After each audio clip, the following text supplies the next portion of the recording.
of Gilbertsville. The Murray State Racers returning to the friendly confines of Race Arena. Coach, I know you were glad to get home.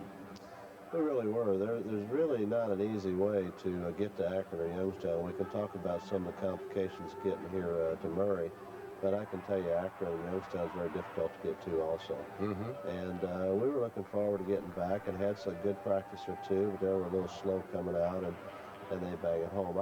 I think you just have to give Eastern Kentucky an awful lot of credit. They came in here and they played very loose. They played very smart. And they probably put on as good a shooting exhibition has been put on here for a long time. And there's a double screen for Paris, and we don't do a very good job of getting over the top, and we're a little bit slow. And we haven't learned the difference between playing against a great player and just a good player. And Paris, in my opinion, is potentially a great player.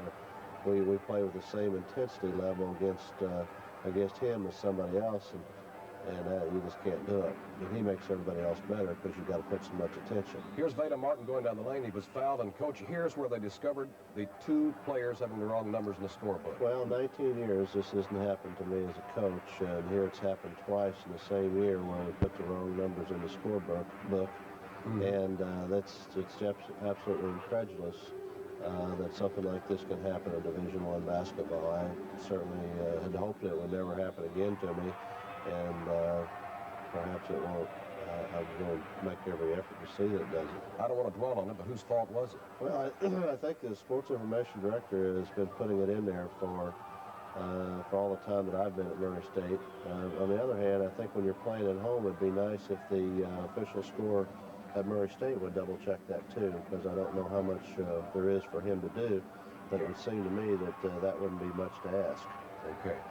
Enough said on the subject. Eastern, as you mentioned, hey, they shot 32 out of 46 from the field.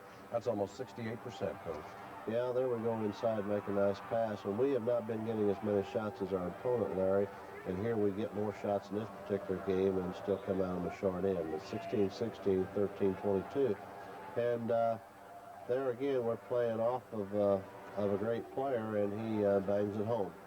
We played pretty hard, but I think we didn't play as good a defense there. We let DeCamillis penetrate and pitch, and that's the game that we can't win if we're going to let them penetrate and pitch over the great shooters. Brownston knocks in a lefty there, and it's 20-19.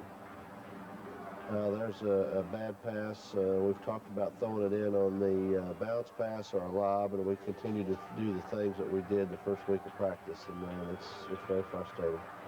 Eastern Kentucky, Coach, right now might be the best club in the league. Well, I've always liked their team. I like their personnel. I like the way they play. They have some 6'5" leapers inside, and they obviously have as good a perimeter shooting as anybody in the league.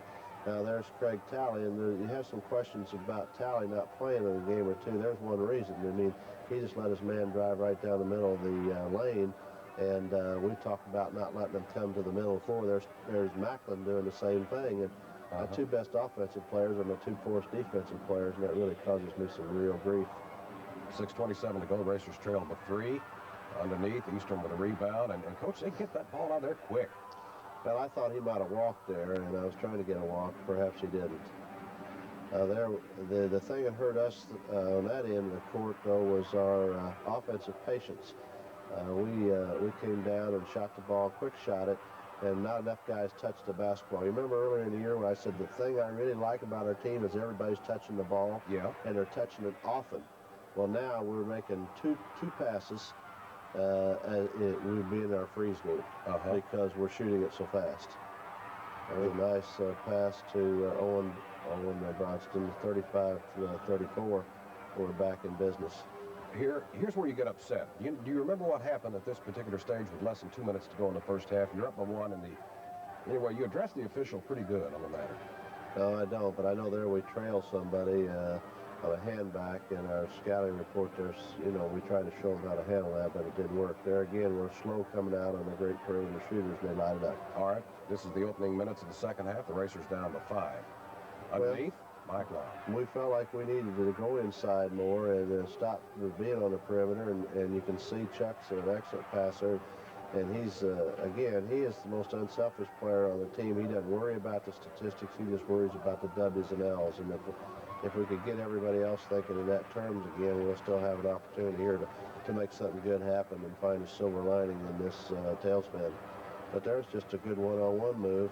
There's a nice pass away from the defense. Nice left-hand shot there by Veda and a tap in. See, all of our baskets are coming from the inside, and you just got to work at it. Then when they back off, you take the jump shot. DeCamillo's played probably his premier game. I don't think he can play another game as well as he played last night. There's Lon with 2 of his 16 points for the night. Well, again, you see it for the first 4 times now. It's 46-46. We've gone inside with it. Now, we keep letting them dribble the ball back to the middle of the floor, which is a no-no. And here's Glass coming up with another steal and a nice layup. It gives you effort on both ends of the floor and does some good things for us. There we're very careless about our pass. We don't fake it. And a big-time pass, and Talley, of course, didn't fake it, and it hurt us. This 5-minute span here, Coach, I thought your ball club certainly let down. Well, you can't have a mental lapse against good ball clubs and win the contest. There's no question about it.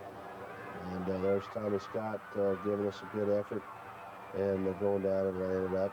And, could that have been offensive? Oh, we're very lucky. If we hadn't been playing home, that would have been a mental error. But, you know, people are making mental errors. I saw the Auburn game the other night, and the only thing that hadn't happened to us in our 4-game losing streak on the road was when somebody grabbed her in for a technical, like they did in the Auburn-Georgia game. I hope hope we're finished with all that. 56-57, 5:48 to go. We're still very much in the contest.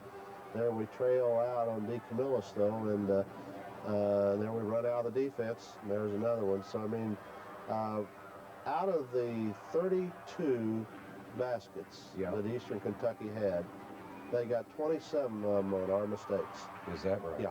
In other words, as we analyzed our situation, there were 27 of them was because that we were not in the defensive position that we needed to be in order to stop it. Al McGuire says a turnover is like losing 4 points. Oh, there's a 2 you didn't get. Right there. They got. There's a 2 we were trying to get, and the 2 that they went down and knocked in our face. Well, what do you tell your kids when they keep making those mistakes? Well, you just kind of, you know, I just asked them, you know, some of them to use the same patience on offense that they want me to be patient with them on the mistakes that they continue to keep making.